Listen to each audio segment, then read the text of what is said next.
Drop it.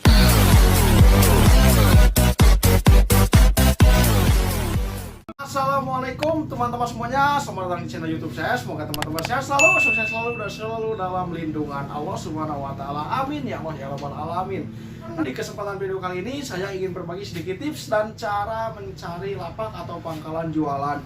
Tapi sebelum membahas pokok pembahasan utamanya, ada beberapa poin penting yang harus disampaikan sebelum kita memulai jualan. Nah, poin yang pertama, teman-teman harus punya niat dan tekad.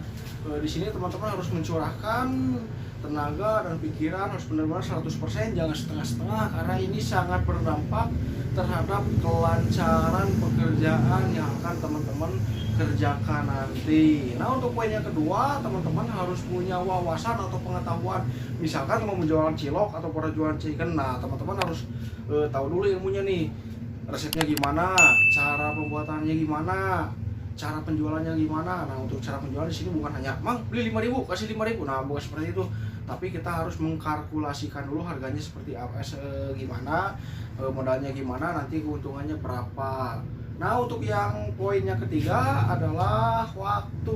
Di sini teman-teman harus benar-benar punya waktu yang luang, jangan sampai dia kesibukan dengan pekerjaan lama, misalkan dengan keluarga ataupun sekolah dan apapun itu. Di sini harus benar-benar dicurahkan pada pekerjaan ini. Jangan sampai sibuk ke sana kemari, tidak bisa mengelolanya dengan baik, akhirnya berhenti di tengah jalan. Kalau misalkan teman-teman mau mempekerjakan seseorang, teman-teman harus memperhitungkan untung rugi dari penjualan tersebut, karena tentunya kita tahu mempekerjakan seseorang itu kita harus membayarnya. Nah, untuk poin yang keempat adalah modal. Di sini modal yang paling penting, karena yang namanya jualan atau dagang itu sekecil apapun itu butuh modal. Misalkan untuk membeli gerobak, membeli perabotan, membeli bahan-bahan yang akan diolah. Nah, seperti itu. Beda dengan kita bekerja di bidang jasa, kita hanya memerlukan pikiran dan tenaga, kita bisa langsung dapat uang. Nah, teman-teman, itu ada beberapa poin penting yang harus dipahami ketika kita mau memulai terjun ke dunia dagang. Nah, kita langsung aja ke pokok pembahasan utamanya, yaitu mencari lapak jualan. Langsung saja, yang pertama teman-teman survei. Ingat-ingat survei itu. Teman-teman survei terlebih dahulu tempat yang strategis, bisa di area pasar, komplek, pinggir jalan, area pertokoan, sekolah, pabrik, dan apapun itu. Yang penting ada keramaian dan banyak lalu lalang kendaraan, lalu lalang orang, pokoknya ramai lah. Nah, untuk yang kedua, cari pedagang kaki lima atau toko yang sudah menetap di sana. Nah, ini kalau pedagang makanan ini berfungsi juga supaya pelanggan itu, karena gini biasanya pelanggan itu bisa datang dari pelanggan pedagang sebelumnya yang sudah ada. Misalkan di samping kita itu, di samping tempat yang kita tempati ada tukang es kelapa tuh misalkan.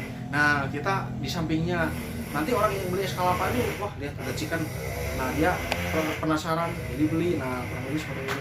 Kalau di samping toko berfungsi juga bila mana kita misalkan butuh air minum, butuh kresek, butuh misalkan kehabisan receh, nah kita tidak susah mencarinya, bisa di toko tersebut. Nah, untuk yang ketiga, survei kembali tempat yang menurut teman-teman strategis. Misalkan teman-teman sudah punya gambaran tuh kira-kira di sana cocok. Nah, survei kembali tempat tersebut selama kurang lebih 2 atau 3 hari.